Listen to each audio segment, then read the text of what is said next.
오늘 말씀의 제목은 세상 속의 작은 천국, 가정 그리고 교회 두 번째 시간입니다. 전 이 현수막의 글을 참 좋아합니다.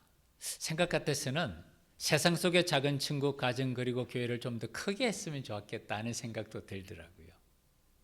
정말 가정과 교회는 이 땅 위에 작은 천국으로 하나님께서 세우신 두 기관입니다. 그리고 정말 가정과 교회가 천국이 되어야 돼요. 여기서 영원한 하나님의 천국의 기쁨을 맛보는 교회가 되어야 되는데, 오늘은 가정과 교회에 대한 참 사탄의 공격이 끊이지 않음을 바라봅니다. 우리 믿음의 백성들의 가정 위에 그리고 온 교회 위에 하나님의 축복이 넘치는 이 가정의 달, 온 가정이 되기를 주의 이름으로 축복합니다.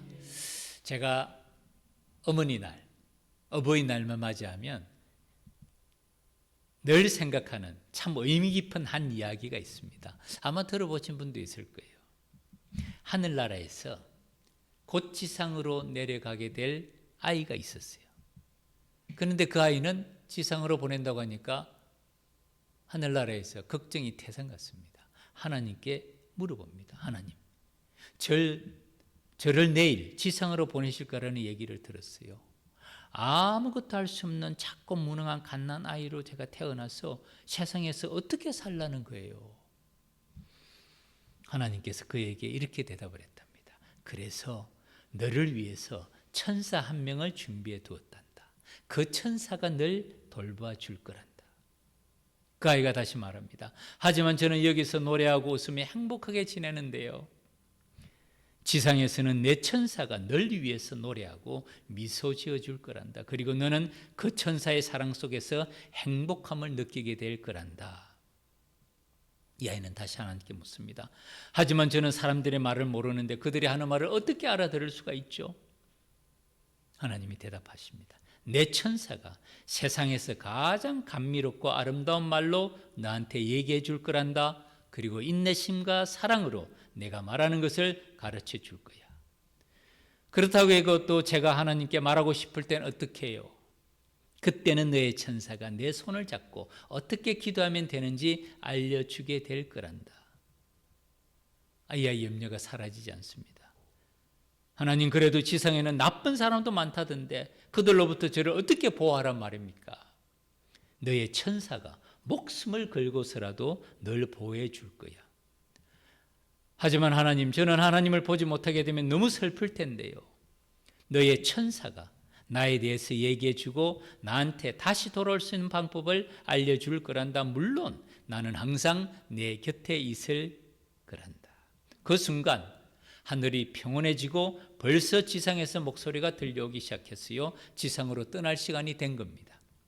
그때 아이가 떠나면서, 하나님, 제가 지금 떠나야 한다면 그 천사를 어떻게 만나죠? 그 천사의 이름이라도 좀 알려주시겠어요? 황급하게 지상으로 내려가는 그 아이에게 들린 마지막 음성입니다. 너는 그 천사를 엄마라고 부르게 될 거란다.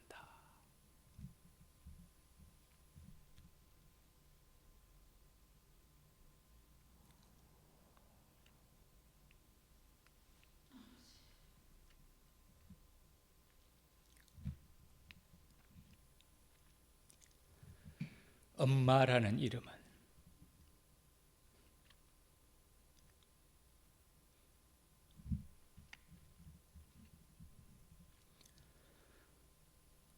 우리가 이 땅에서 만나는 천사의 이름입니다. 사실은 때로는 아빠가 누군지를 잘 모를 때도 있습니다. 그러나 엄마가 누군지를 모를 수는 없습니다. 우리 모두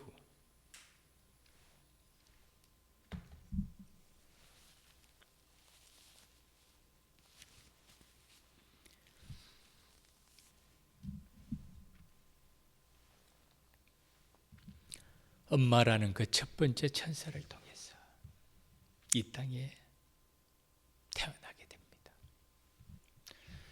그리고 또 우리는 우리의 삶 속에서 두 번째 천사를 만나게 됩니다. 우리는 그 천사를 아내라고 부릅니다. 그 두 번째 천사는 또 우리 자녀들에게 첫 번째 천사가 되는 것이죠. 바로 이것이 하나님의 설계입니다. 하나님께서 이 땅 위에서 가정을 통해서 세상의 작은 천국이 되게 하고 그 천국의 기쁨을 누리도록 하는 것이 가정인 것이죠. 그리고 또한 교회가 그 하나님을 아버지라고 부르는 주의 백성들의 모임이 이 땅 위의 교회입니다. 5월 가정의 달을 맞이해서 오늘 어버이 주일을 맞이해서 하나님이 세우신 가정과 교회가 이 세상 속에 작은 천국이 되도록 하는 것, 가정과 교회의 중요성을 말하는 것은 아무리 강조해도 지나침이 없습니다. 가정은 사회와 국가와 모든 사람과 모든 인류의 출발점이 가정입니다. 그리고 교회는 하나님을 아버지라고 부르는 사람들의 모임이 교회입니다. 그래서 정말 이 땅 위에서 가정과 교회에서 천국의 기쁨을 누리지 못한다면 이 땅 위에서 우리가 천국의 기쁨을 누릴 수 있는 곳은 없습니다. 그럼에도 불구하고 사탄은 이런 하나님의 놀라운 계획과 창조 질서를 끊임없이 공격합니다. 현실은 어떻습니까?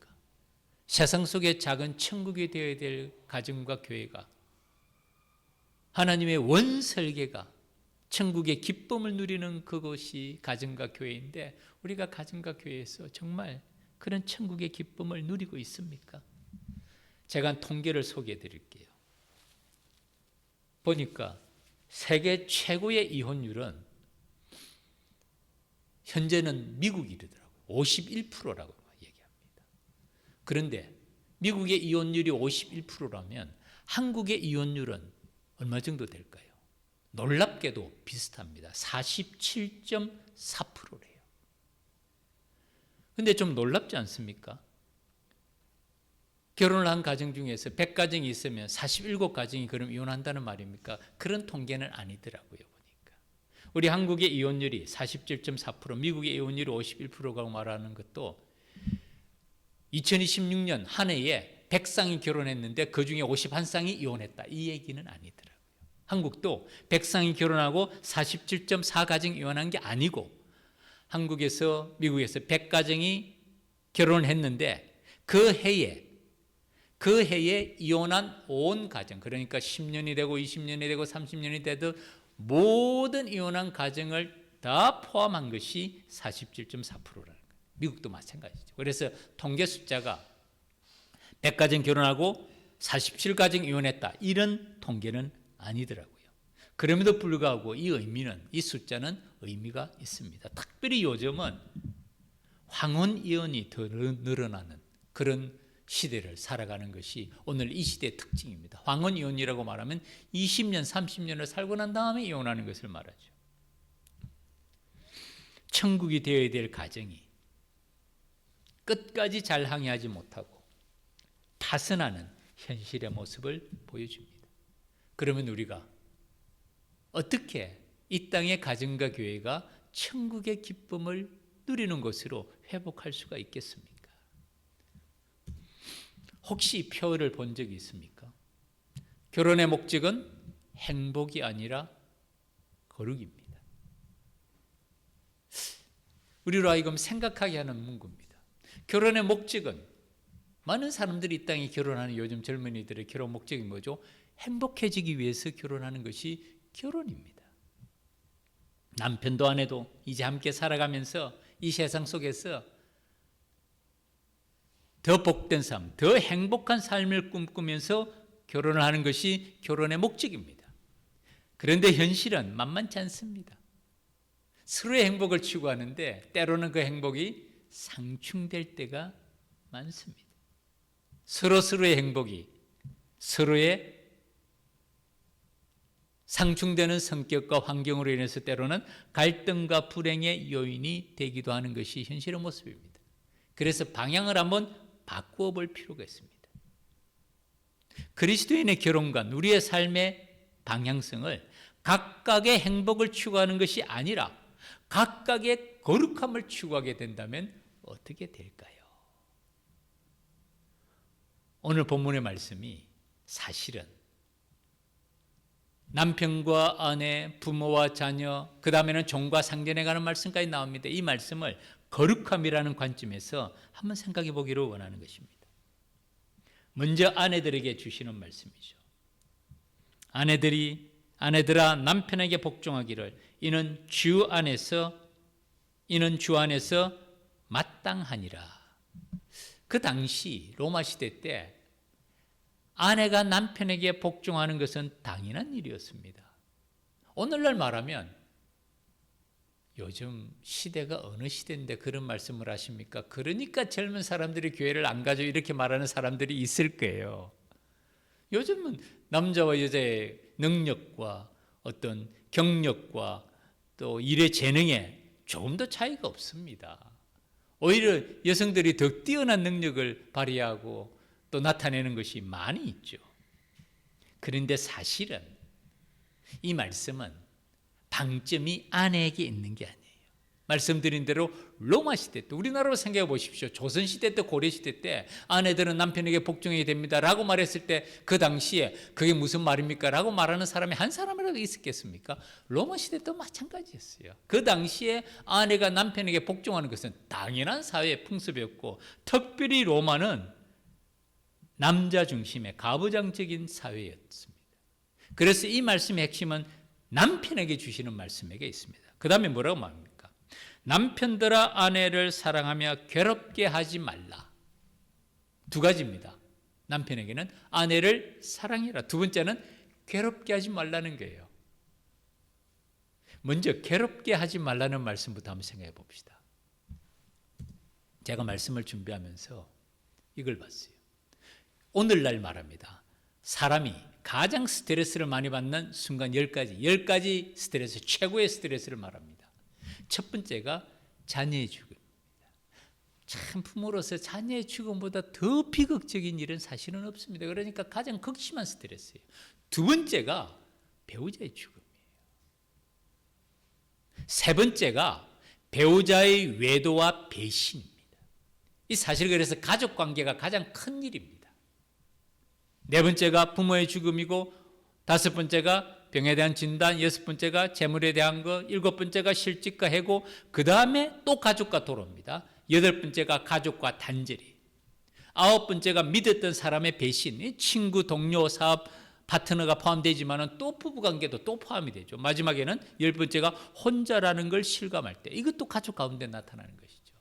이걸 보면 사람이 가장 큰 고통을 받는 것이 가정이라는 걸 보여줍니다. 가정이에요. 남편들아 아내를 사랑하며 괴롭게 하지 말라. 가장 가까이 있는 남편이 아내를 사랑할 뿐만 아니라 괴롭게 하지 말라는 겁니다. 그리고 사랑하는 것을 어떻게 얘기하고 있을까요? 에베소스에 보면 사도 바울이 남편과 아내에게 하는 말이 한 번 더 나옵니다. 거기서는 아내에게는 교회가 그리스도께 복종하듯 하라, 남편과 아내의 관계를 교회와 그리스도의 관계로 먼저 얘기합니다. 거기서도. 그 다음에 남편에게 하는 말이 남편들아 아내 사랑하기를 어떻게 사랑해야 되느냐면은 그리스도께서 교회를 사랑하시고 그 교회를 위하여 자신을 주심과 같이 하라. 이 말씀은 엄청난 말씀이에요. 말씀드린 대로 우리나라 조선시대나 고려시대 때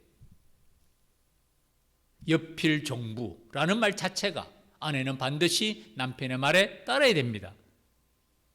그것이 국가의 근간이었어요. 로마 시대 때도 마찬가지였습니다.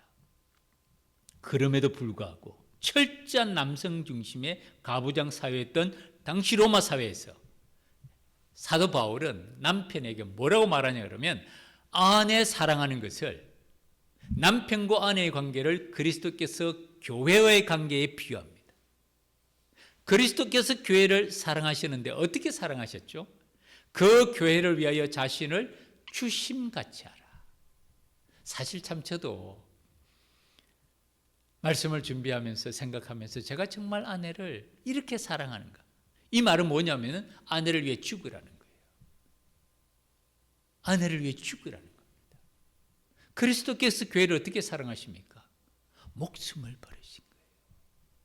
십자가에서 그 죄를 대속하기 위해서 자신의 목숨을 버리고 끝까지 사랑하신 것이 그리스도께서 교회를 사랑하신 그 본인데, 지금 사도 바울은 그 로마 시대 때 남자들에게 아내 사랑하기를 그리스도께서 교회를 사랑하시고 그 교회를 위하여는 남편과 아내의 관계를 말하면 아내를 말하죠. 아내를 위하여 자신을 주심같이 하라. 아내를 위해서 사랑하는 정도가 어느 정도까지냐면은 죽으라는 겁니다.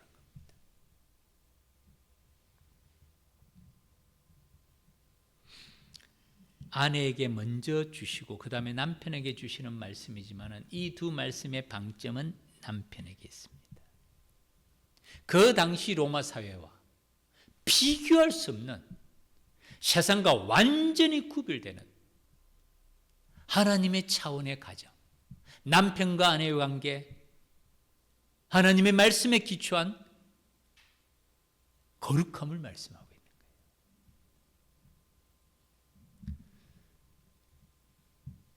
제가 제자 훈련을 하면서 이 질문들을 종종 합니다. 에베소서 말씀, 그리고 본문의 골로새서 말씀. 오늘 현대 아내들도 마찬가지입니다. 남편이 아내를 사랑하기를 정말 전심을 다해서 하고 그것뿐만 아니라 목숨을 다해서 아내를 사랑하는 남편에게 복종하지 아니할 아내가 있을까요? 진짜 아무도 없더라고요. 남편이 아내를 마음을 다해서 전심으로 사랑하는 그 남편에게 복종하지 아니할 아내가 없습니다. 그래서 이 말씀의 방점은 남편에게 주시는 말씀이에요. 절대로 성경의 가르침을 구시대적인 것으로 치부해서는 안 됩니다. 말씀드린 대로 로마 시대 때 철저한 남성 중심의 사회, 가부장적인 사회, 그 사회 가운데 사도 바울은 가정의 원리, 남편과 아내의 원리를 하나님의 창조 질서 안에서, 하나님께서 계획하신 그 디자인 안에서 원리를 제시하는 거예요. 하나님의 지혜와 경륜은 영원한 지침이 되는 말씀이고, 오늘 이 말씀 그대로를 우리 삶에 적용해도 조금도 틀린 말씀이 아니라는 것이죠. 맨 처음에 아내 보고 남편에게 복종하라 그러면 이제 왜 남편은 아내에게 복종 안 해야 되는지 말하는 사람들이 많을 겁니다. 얼마나 요즘 여성들이 똑똑합니까? 그런데 두 번째, 남편들이 아내를 사랑하는데 목숨 걸고 사랑하고 목숨 다 바쳐서 사랑할 때 남편에게 복종하지 않을까요? 라고 말했을 때는 거기에 대해서 그래도 복종하지 않겠습니다 라고 말하는 사람은 아무도 없는 거예요. 하나님의 지혜가 시대를 초월하고 장소를 초월하는 영원한 하나님의 지혜가 이 속에 있음을 봅니다. 그 다음에 나오는 말씀도 마찬가지죠. 부모와 자녀와의 관계도 모든 일에 부모에게 순종하는 것이 효도 차원을 말하지 않습니다. 주 안에서 하나님과의 관계 가운데서 기쁘게 하는 것이고, 아비들다 너희 자녀를 노예케 하지 말라 하는 것도 하나님이 맡기신 자녀들에 대한 청직의 사명을 다라는 말씀이죠. 그리고 종과 상전에 대해서도 말씀합니다. 사실은 그 다음 본문에서 보면 종들에 대한 말씀이 길게 나옵니다. 왜냐하면 그 당시에 종들이 더 많았던 것입니다. 사회 속에서 우리나라도 그렇죠. 조선시대 때 양반 상놈 신분의 반상의 차이가 있을 때 양반들은 10% 정도밖에 되지 않았다고 얘기하죠. 대부분은 사실은 평민들이고 일반 사람들이었는데 로마 시대도 마찬가지였던 것입니다. 그래서 그 교회 질서를 말하면서 종들에 대해서 더 자세하게 말하며 상전들에 대해서도 마찬가지입니다. 하늘에 너희 상전이 계심을 알라. 하나님의 차원에서 사회생활에 대해서 말씀합니다. 이 그림이 뭔지 아시죠? 노아의 방주입니다. 노아의 방주는 좀 신비롭습니다. 길이가 장입니다. 300규빗. 한 규빗이 팔끝에서 팔끝까지라고 이 한 규빗으로 봅니다. 그래서 이걸 45cm 정도라고 봅니다. 300규빗이면 약 136m, 100m가 좀 넘습니다. 140m 정도 됩니다. 우리 학교 다닐 때 100m 달리기 해봤죠. 100m 전심으로 달리는 것 쉽지 않습니다. 숨이 헉헉거립니다. 150m, 140m 정도로 전심으로 뛰는 것 상당히 긴 거리입니다. 그런데 이 거리가 3층의 구조로 되어 있는 거예요. 그러니까 이것이 3번이 된다면 근 500m 가까이 됩니다. 긴 거리입니다. 엄청난 양이 돼요. 이게 높이는 30규빗 약 14m가 됩니다. 그리고 넓이는 50규빗 약 23m. 작은 것 같지만은 이 노아의 방주가 결코 작지 않아요. 말씀드린 대로 그 구조가 3층이라는 걸 생각하면 이건 엄청난 용량이 됩니다. 노아 시대 때 이런 큰 배를 만들어 본 경험이 있을까요? 노아가 조선업을 하는 사람입니까? 노아도 아마 평생 처음으로 배를 만들어 봤을 거예요. 그리고 그 배가 엄청난 배입니다. 이 배가 40일간의 폭풍 가운데서 침몰하지 않습니다. 버텨냅니다. 이유는 간단합니다. 하나님의 말씀과 제도와 규격 위에 세워집니다. 이 규격이 창세기에 자세히 나옵니다. 심지어는 목재, 사용할 목재, 그리고 역청까지도 자세하게 설명을 해줘요. 노아는 하나님이 말씀하신 제도와 규격에 따라서 이 방주를 만들고 이 방주는 그 엄청난 온 세상을 침수시키는 그런 홍수 가운데, 폭풍 가운데 침몰하지 않고 살아남습니다. 원리는 간단합니다. 말씀의 제도와 규격 위에 세워졌기 때문이죠. 말씀드린 대로 19세기 조선술이 발달하고 나서야 이 비율, 길이가 300, 높이가 30, 넓이가 50규빗, 이 비율이 황금 비율이라는 것이 19세기 들어서야 알려지게 됩니다. 가정도 마찬가지입니다. 이 세상 속에서 침몰하지 않기 위해서는, 난파하지 않기 위해서는 하나님의 말씀의 제도와 규격 위에 세워질 때 우리 가정이 침몰하지 않게 되는 줄 믿습니다. 하나님의 말씀 위에 가정의 거룩함을 회복할 때 결혼의 목적은 행복이 아니라 거룩입니다. 한 걸음 더 나아가면 인생의 목적은 행복이 아닙니다. 거룩입니다. 하나님의 말씀의 기준 위에 우리의 삶을, 우리의 인생을, 우리의 가정을 세워나갈 때 우리 가정이 결코 침몰하지 아니하고 세상 속의 작은 천국을 맛보는 장소가 될 줄 믿습니다. 말씀을 맺겠습니다. 제가 언젠가 한번 소개해드린 책입니다. 희대의 소망. 제가 말씀을 준비하면서 다시 한번 살펴봤어요. 이분이 강남 세브란스 병원의 암센터 소장입니다. 2003년도에 대장암이 발병합니다.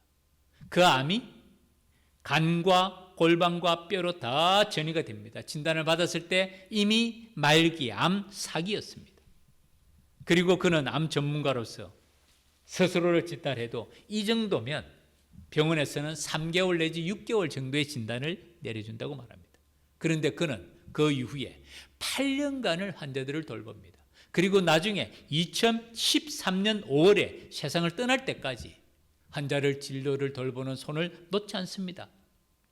그는 이렇게 말합니다. 암이 허락도 없이 돈도 안 내고 내 몸속에 전세를 살고 있습니다. 그러나 이 암은 나를 하나님과 만나게 주었기 때문에 저에게는 차라리 축복이었습니다. 맨 위에 써 있죠. 암은 차라리 축복이었다. 기독교 학교를 나왔고 미션 스쿨로 나왔죠. 성경을 접한 적도 있었지만은 수박 끄닫기에 불과했습니다. 암을 통해서 철저히 낮아짐으로 비로소 저는 하나님을 만나게 되었습니다. 2003년 진단을 받았을 때 이미 사기 말기였습니다. 그때 죽는다 했더라면 진짜 죽었을지 모르지만은 하나님은 세상적인 치료 외에 영적인 치료를 허락하셔서 새로운 생명으로 태어나게 해주셨습니다. 절망 속에서 만난 하나님은 믿음으로 암을 극복할 수 있도록 해주셨을 뿐만 아니라 의술을 뛰어넘어 하나님을 의지하는 믿음이 무엇보다 중요하다는 것을 깨닫게 해주셨습니다. 그리고 그 책에 이렇게 말합니다. 하나님이 걱정거리를 붙들고 씨름하실 것 같습니까? 그분은 문제거리 따위로 지장을 받지 않으십니다. 지푸라기가 코끼리를 가로막지 못하는 것과 같습니다. 하나님은 완벽한 평안을 누리십니다. 왜냐하면 하나님은 완전한 권능을 가지신 분이기 때문입니다. 하나님이, 주님이 바로 그 평강을 우리에게 주시겠다고 하십니다. 아무것도 염려하지 말고 다만 모든 일에 기도와 간구로 너희 구할 것을 감사함으로 하나님께 아뢰라. 그래야면 모든 지각에 뛰어난 하나님의 평강이 그리스도 예수 안에서 너희 마음과 생각을 지키겠다는 이 약속입니다. 걱정은 의무가 아니라 선택입니다. 주님의 자녀들은 이번의 표현입니다. 걱정 면제 지역으로 인도하십니다. 기도하십시오. 문제에 초점을 맞추지 말고 그분이 주실 승리를 바라보십시오. 주님께 간구했으면 나머지는 그분의 몫으로 남겨두십시오. 하나님이 누구도 알 수 없는 놀라운 평안으로 우리를 인도하시고 지켜주실 것입니다. 예배가 무엇입니까? 하나님을 만나는 것이 예배인 줄 믿습니다. 우리가 지금 삶의 걸음에서 해결하지 못한 많은 문제 우리가 가지고 있습니다. 가정의 문제가 있을 수 있고 자녀의 문제, 질병의 문제, 용서하지 못한 관계의 문제, 원한과 정오의 문제, 실패와 좌절의 문제, 많은 문제들이 있습니다. 어떻게 해결할 수가 있습니까? 하나님과의 만남을 통해서. 사도 바울은 그래서 이렇게 말합니다. 내 말과 내 전도함이. 큐티 내용이죠. 고린도전서 5월달 큐티입니다.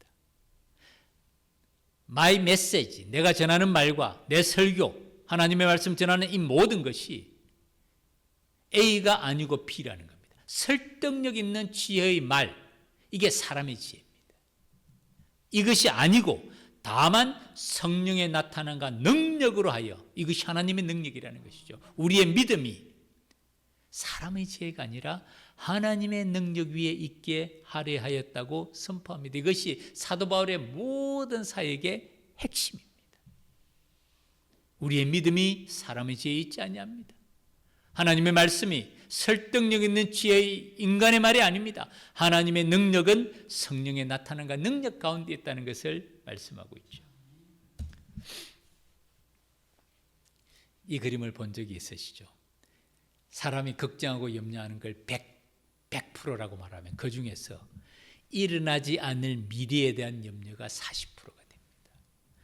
앞날에 대한 염려가 제일 많죠. 그거는 일어나지 않을 것을 미리 생각하면서 하는 염려입니다. 그 중에 30%는 또 지나간 과거, 이거는 끝난 겁니다. 아무리 염려해도 상관없어요. 끝난 겁니다. 이 두 개만 합해도 몇 프로죠? 70%입니다. 그 중에 사소한 문제, 신경 안 써도 되는 문제가 22%. 이거 22%와 그리고 4%는 내가 아무리 생각한다고 아니면 염려하다고 해도 바꿀 수 없는 것이죠. 그게 4%. 이거 다 포함하면 96%예요. 사람이 염려하는 것, 생각하는 것의 96%는 아무런 소용없어요. 나머지 4%만 현재 우리가 알 수 있는 진정한 염려라는 겁니다. 하나님의 능력은 이렇게 표현합니다. 시간과 공간과 물질을 초월하여 믿음을 통해서만 흘러나오는 것입니다. 하나님의 능력은 믿음을 통해서 흘러나오는데 시간, 공간, 물질을 초월하는 것입니다. 비유를 하면 이렇습니다. 전선이 물에 잠겨 있으면 어떻습니까? 우리 몸이 물에 닿으면 전류가 흐르고 감전이 되는 것처럼 믿음 안에 있으면 하나님의 능력, 성령의 나타남과 능력을 경험하게 된다는 말씀이죠. 말씀을 준비하는데 이 글이 있더라고요. 걱정을 해서 걱정이 없어지면 걱정이 없겠네. 이게 티벳 속담이랍니다. 저도 처음 대합니다. 걱정을 해서 걱정이 없어지면 걱정이 없겠네. 그렇게 해서 걱정이 없어지지 않는다는 겁니다. 근데 티벳 사람들이, 티벳 불교가요, 보통 불교가 아닙니다. 제가 다큐멘터리를 한번 본 적이 있어요. 히말라야에 살잖아요. 그들이 엄청난 고행을 합니다. 삼보일배, 오체투지, 그 고지대에서 엄청난 고행을 하면서 살아가는 사람들이더라고요. 그 사람들의 속담이 걱정을 해서 걱정이 없어지면 걱정이 없겠네. 마지막입니다. 염려가, 그래서 염려가, 걱정이, 근심이, 염려가 감정의 문제가 아니라는 겁니다. 우리의 근심과 걱정, 염려와 불안은 감정의 문제가 아니고 죄의 문제라는 겁니다.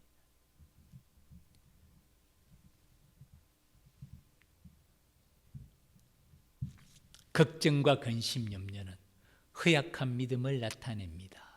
무의식적인 신성모독이라고 표현할 수가 있는데, 무의식적인 신성모독이라는 말은 다른 말로 하면 불순종을 말해요.